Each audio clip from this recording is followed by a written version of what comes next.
This episode of the Outside Health and Fitness Podcast is made possible by listeners like you. Get exclusive rewards and more by visiting OutsideHealthAndFitness.com/support. Outside Health and Fitness Podcast, episode 165, Par 3, Near Me. So I think golf, if you're willing to walk a course, gives you great exercise without the hassle. Like, you're getting the exercise your body really needs.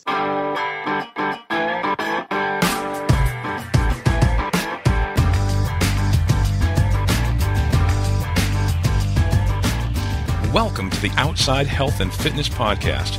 We're getting outside the box, outside our comfort zone, and outside and in shape. If you're bored with the same old fitness routine at the gym and you're ready to try something new, then this is the show for you. We're exploring new and fun ways to get fit on the trail, on the water, on the slopes, and outside.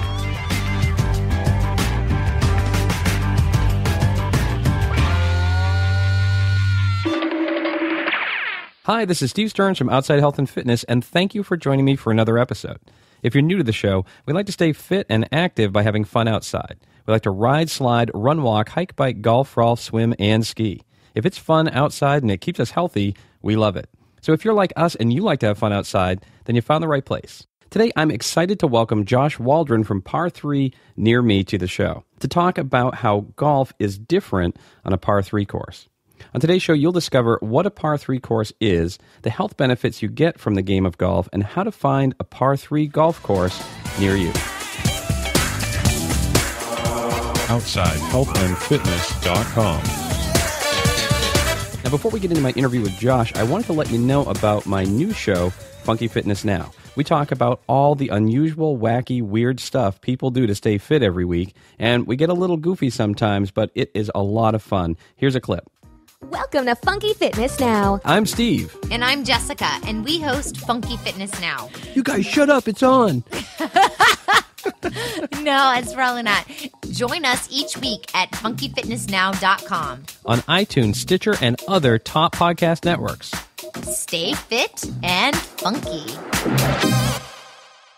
So my guest today is Josh Waldron. Josh is a web designer and golf course manager. He's passionate about staying fit and believes that smaller golf courses provide great opportunities for fresh air and exercise. Josh is building a really cool website called par3nearme.com, and I got a chance to talk with him about the site and why Par 3 golf has become so popular. So let's get right into it. All right, well, Josh, I'm really excited to have you on the show. You're the first golfer that's ever been on Outside Health and Fitness, so that's a huge thing. You're number one, man. I love it. Thanks for having me, Steve. Now, Josh, you run a website called Par 3 Near Me. Can you kind of give us a rundown on what that's all about? Yeah, so right now I think there's a growing demand for smaller golf courses, golf courses that are either beginner-friendly or don't require as much of a time commitment or aren't as expensive. And Par 3 Near Me is designed to connect people to those types of courses. So it has like a geolocation feature when you log on, kind of can figure out where you're at and then suggest some nearby courses. Or if you're going on a trip or something, you can kind of scope out what's in that area. That's great. For those of us that aren't golfers, what is a Par 3 course? Does it just denote a course that has smaller holes? Yeah, that's probably the easiest way of understanding it. Usually you have shorter distances, but you have the same challenges as a regulation-sized golf course. So water, sand traps, all that kind of stuff. Got it. And it's still 18 holes. Some of them are only 9 holes, but they'll have like multiple tee boxes, so you can play 18 holes. But many of them are actually 18-hole courses. Now, how long have you been playing at Par 3 golf courses? Yeah, so I grew up poor, which means I didn't really have much of an opportunity to play golf. And it wasn't until college that I got to play golf a few times and realized, hey, this is kind of fun. But my first experience on a Par 3 course, my mom took me when I was like 13 years old. And really I had a lot of fun. I didn't want to tell her that because I was too cool at the time. But so I really started playing golf when I was in college. And now it's kind of something that's carried over into my life. Excellent. And is a Par 3 course, so I think you said this in the beginning, it's a little less expensive than than a regular golf course? Because it's one thing, and this may be a misconception, but for me, when I think about golf, I think that it's a pretty expensive sport. Yeah, so most par 3 golf courses are going to be half the price, if not less, than a traditional golf course. I can see why they're so popular. Yeah. Yeah, you're not kidding. So what about some of the different health benefits that you get from, playing around a golf? Well, your podcast, Outside Health and Fitness, really fits well with golf. I know that there are lots of activities that you could do to get fresh air, which we know is good for your body, or exposure to sunlight, which is good for things like vitamin D. And you can really get those things through any outdoor activity. But there's some things about golf that make it sort of unique. I try to imagine, I can't imagine many people enjoy running on a treadmill, right, or using an elliptical machine. So I think golf, if you're willing to walk a course, gives you great exercise without the hassle. You're getting the exercise your body really needs. There's some organizations that have tried to figure out how many calories you're burning if you're willing to walk a golf course. And a rough average for walking just 9 holes, you burn somewhere between 700 and 800 calories. Wow. Yeah, and if you're a terrible golfer, you're probably going to burn even more than that. That's right. You spend a lot of time in the rough looking around trying to figure out where your ball ended up, right? Yep. That's great. Very cool. Yeah, and I've experienced that even playing disc golf. It's surprising what a great workout it is. You feel like you're just kind of walking around, but to your point, I mean, you're kind of distracted by the fun of the game too. Yeah, you got it. And I'm all for exercise that coincides with some kind of enjoyment too.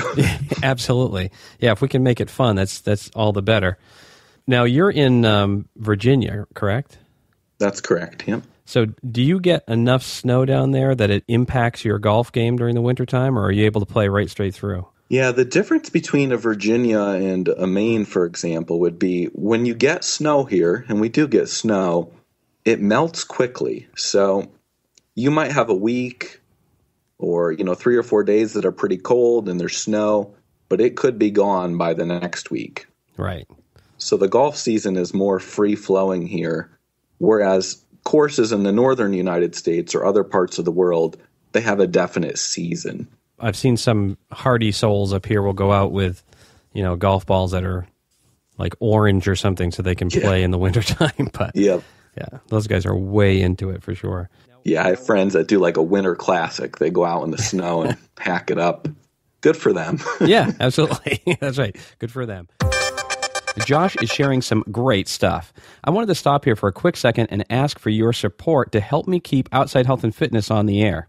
If you find value in the guests and topics that I share every week, please visit outsidehealthandfitness.com/support and donate any amount you can. Thank you so much. Okay, back to the show. You were saying that a par 3 is really good for someone that hasn't played golf before. What makes it such a good starter course? Yeah, there's a few components. The first would be that these courses are beginner friendly just because of the distances of the holes. Mm-hmm. On a traditional golf course, a hole might be 500 something yards, whereas in a par 3, it's probably not going to be more than 200 yards. Another thing is just the overall atmosphere. The staff at a par 3 course is, generally speaking, much more friendly and much less country club-like. Right. So the staff that you're interacting with and the golfers that you're interacting with tend to be of varying skill levels and just more laid back as a whole. You don't feel that pressure that a real golf course can bring to the table. Now, this is going to sound like this is a total rookie question because I'm a total rookie. But if you went to a par 3 course, you've never played before, can you actually rent clubs and everything there, or how does that work out? Yeah, most places are going to have club rentals available to you. They're going to want you to be there in most instances. So you can walk in and ask questions and let them know where you're at and expect a response that's pretty helpful. And I've got to figure the big courses are probably they like the par 3s because it probably helps people come up and move up into the bigger courses, doesn't it? Yeah, it's interesting. I manage a little par 3 course here in Virginia.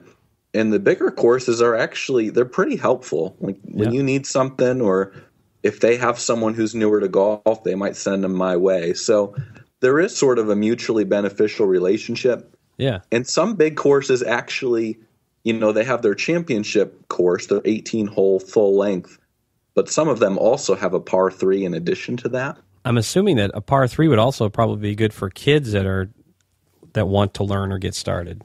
Yeah, family friendly. I have a couple young boys, and they're already swinging clubs, so It's great. That's cool. What gave you the idea of the site? So the site is really just a very helpful resource for someone that wants to find a par 3 near them, or like you said, when they're traveling, going someplace. What gave you the idea for this? So when we opened our business, I had all these people coming in and asking me about the par 3 course and asking about golf. And I realized, based on my own life experiences and my customers' experiences, there really is a demand for this kind of golf. There are a lot of people who could not afford a country club membership, myself included. And then there are people who just prefer this type of course. Like I have people who, as they go around the country for business or whatever, they look specifically for these courses. Yeah. So I went online, and there's really only one other website that does what I'm trying to do. The difference being, I think there's a lot that I can improve upon. So their site is great, it's helpful, but I want par 3 near me to be the 2016 edition of this kind of stuff. I think that's the birthplace of a lot of stuff like that. It's someone else may be doing it, but not doing it the same way you are, or you see an opportunity to make it a little bit better, improve it, that kind of thing. It's very cool. It's a very niche thing. That's nice. Yeah, and big golf courses, they get a lot of publicity and coverage. So I think there's a lot for consumers and a lot for smaller courses. If somebody wanted to, obviously we'll put the par 3 near me, which I think is a great name, by the way. Thanks. We'll make sure we have a link to your website in the show notes so people can go there. How else could someone follow you? On Twitter, Facebook, that sort of thing? Yeah, connecting with us on Twitter or Facebook is great. We've got a blog on the site where I've taken the time to write sort of beginner golf questions, beginner golf suggestions. That way someone can really do their homework fairly quickly and maybe decide to pick up a new hobby. Yeah, I saw that. I saw that you had some golf tips and resources and different things there. That's very cool. I think there's a lot of cool options for getting outside and getting exercise. So whether it's par 3 golf or your hobby disc golf, or I saw the previous episode on the fat bikes, just get out and do something. You're going to feel better for doing it. Absolutely. And like you said, if we can combine fun with some sort of activity and exercise, yay. That's a win-win, right? Yeah, that's what I think of. It's a win-win. Well, Josh, thank you so much for coming on. It was great talking to you. And like I told you before, I've got one right down the road, so I got to go find out what the name of it is so I can submit it. Oh, we should talk about that. Can people submit par 3s in their area to your site? Yeah, the best way to do that would be to send us an email through our contact form. Okay. There's a spot where owners can click to add a course, but they actually have to pay to do that. Okay. So send us a link through the contact form, because we're going through and we're adding every single course that we can find in the United States for free. But if we miss something, an owner can go on there and add it themselves at a particular cost. Excellent. All right. Well, that's very good. We'll make sure to have a link to that there, too. Well, thanks again, Josh. It was great talking with you, and best of luck with par 3 near me. Thanks, Steve. Appreciate it.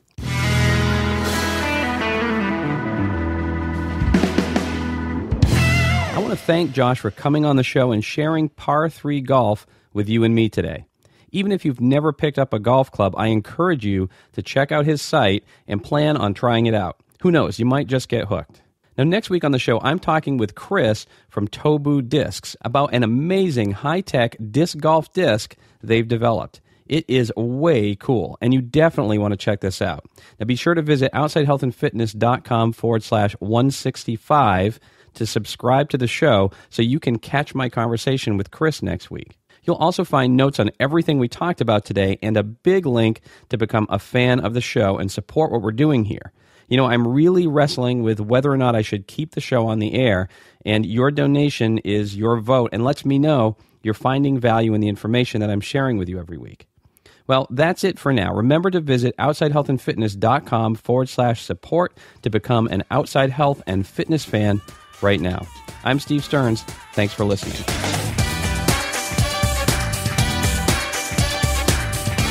Well, that wraps up another episode of the Outside Health and Fitness Podcast. I hope you got something of value from the show today that helps you get outside and in shape. For more on taking your health and fitness outside, visit OutsideHealthAndFitness.com and subscribe to the show. Until next time, I'll see you outside.